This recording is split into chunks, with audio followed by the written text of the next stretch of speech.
Good morning, students. Once again, we are here to discuss the science of class 7, and our recommended book is Prism Science in Everyday Life for class 7. And we are going to discuss the November month syllabus.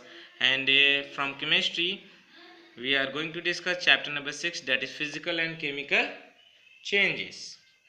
Student आप सभी को मालूम भी होगा कि पिछले class 6 में आपने पढ़ा भी है कि फिजिकल चेंज और केमिकल चेंज क्या होता है। तो उसी चैप्टर को यहाँ और एलिबोरेट करके बताया गया है कि ये चेंजेस क्या हैं। So every day we see many changes around us. हम लोग बहुत सारे चेंजेस अपने घर के अगल बगल देखते हैं। दूध का खट्टा हो जाना, पानी का इवेपोरेशन होना, germination of seeds, burning of fuels, melting of ice, blooming of flowers etcetera. ये सब एग्जाम्पल्स है बदलाव का। चेंजेस यानी बदलाव। इनफैक्ट कह सकते हैं कि जो चेंज हमारे बॉडी में भी होता है वो भी एक बदलाव ही है। Our hair and nail grow every day. हमारे बाल और नाखून हर रोज बढ़ते हैं। वी ग्रो टॉलर और वेट इंक्रीजेज और डिक्रीजेज। हम भी बढ़ते हैं, टॉल होते हैं, और हमारा वेट भी इंक्रीज होता है या तो डिक्रीज होता है। When we eat food, it undergoes many changes in the alimentary canal. Broadly, all these changes can be put into two categories. हम लोग दो ही कैटेगरीज में सारे दुनिया के चेंजेस को डालते हैं, फिजिकल एंड केमिकल चेंज। तो इससे आपको ये याद आ रहा हो कि फिजिकल चेंज हम लोग लास्ट टाइम भी पढ़े होंगे कभी, तो आप देखे होंगे, टीचर ने आपको समझाया होगा कि फिजिकल चेंजेस क्या है। बिफोर डिस्कशन से पहले आप एक्टिविटी 1 देखो। यहाँ क्या बोलता है, take some dough and make a ball, try to roll out an roti as shown in the figure, maybe you are not happy with its shape, wish to the change it back and into the ball again, you can do it easily.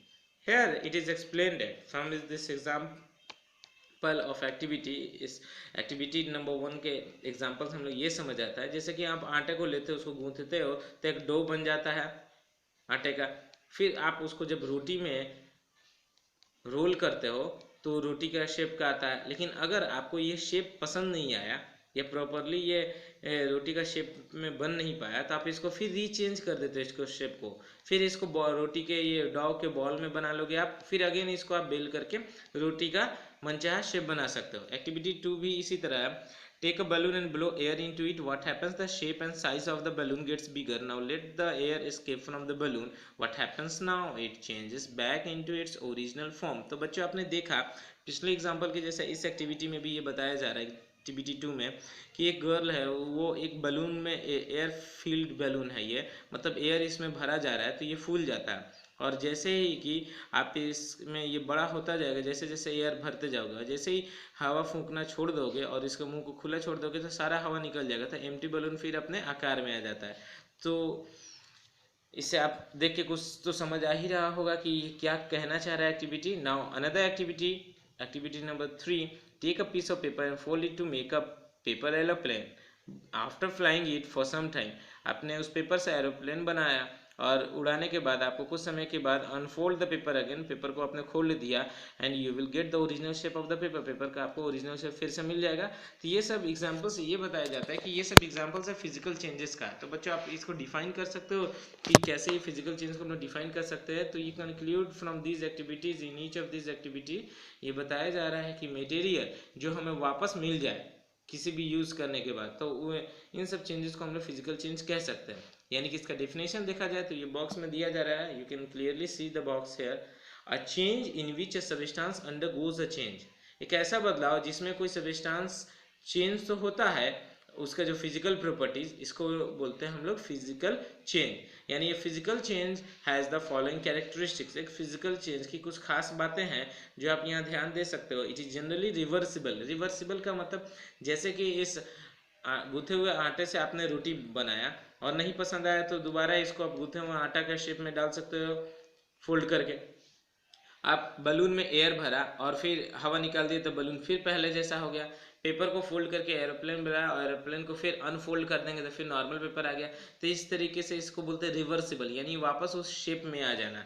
It is temporary in nature. इसका जो shape होता है temporary nature में होता है। Okay, तो ये permanent नहीं होता है। और it does not form any new substance. ये पेपर के एरोप्लेन से सिर्फ पेपर ही बनता है। ये रोटी के डॉ से, आटे के डॉ से एक रोटी ही बेल सकते हैं हम लोग, और वो भी उसके मटेरियल भी वो आटे का ही डफ रहेगा, तो इसको हम क्या कहलाता है, चेंज कर सकते हैं।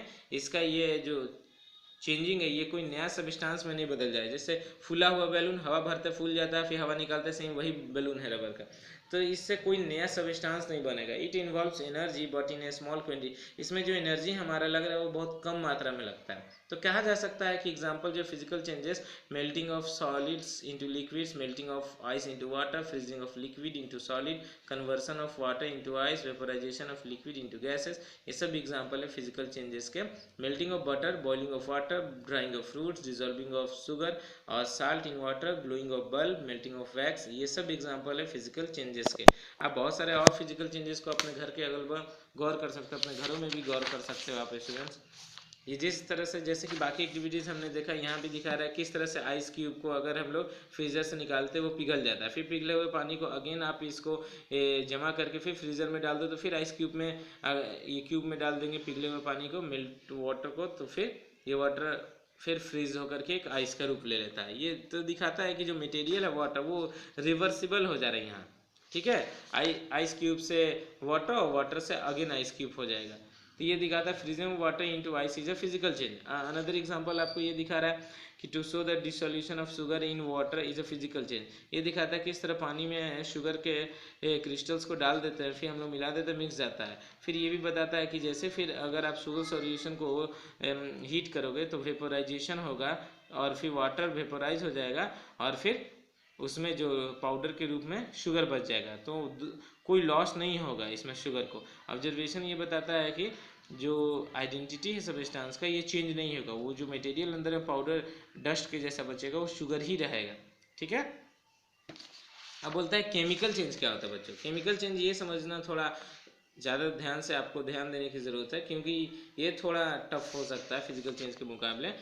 यहाँ पे सबसे पहले एक एग्जांपल दिया जाता है कि एक लंबा चौड़ा एक एग्जांपल है जो कि आपको बताया जाएगा कि जैसे कि मैग्नीशियम रिबन को लेना है, उसको साफ़ करना है सैंड पेपर से और उसके कलर को आपको देखना है, ठीक है। फिर उस पेयर ऑफ टोंग से चिमटे से उसको पकड़ के जलते हुए कैंडल पे रखना है। आप क्या नोटिस करोगे, क्या मैग्नीशियम रिबन बर्न करता है डेजलिंग फ्लेम, मतलब फ्लेम रोशनी के साथ इस तरह से जो डेजलिंग फ्लेम है।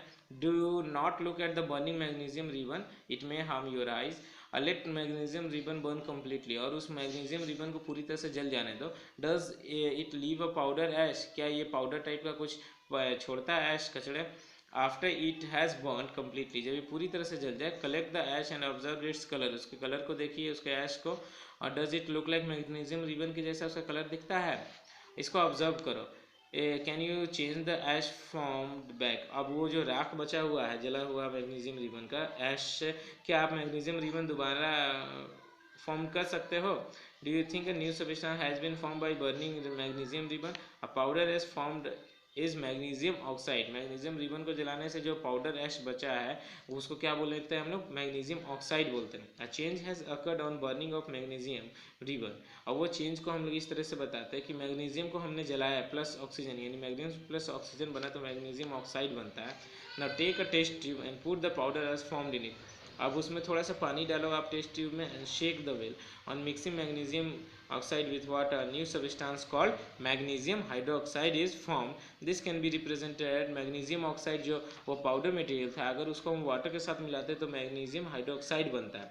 और now carry out the following test with magnesium hydroxide, आप उसमें थोड़ा सा put a drop of magnesium hydroxide on a blue litmus paper, blue litmus paper के ऊपर आप उसमें मैग्नीशियम हाइड्रोक्साइड को थोड़ा डालो। Note the colour change if any, now put magnesium hydroxide on a red litmus paper, एक red litmus paper के ऊपर मैग्नीशियम ऑक्साइड को डालो तो आप इसका कलर को देखोगे कि इफ एनी अगर कुछ चेंजिंग होता है तो what do you conclude, is magnesium hydroxide acidic और बेसिक इन नेचर।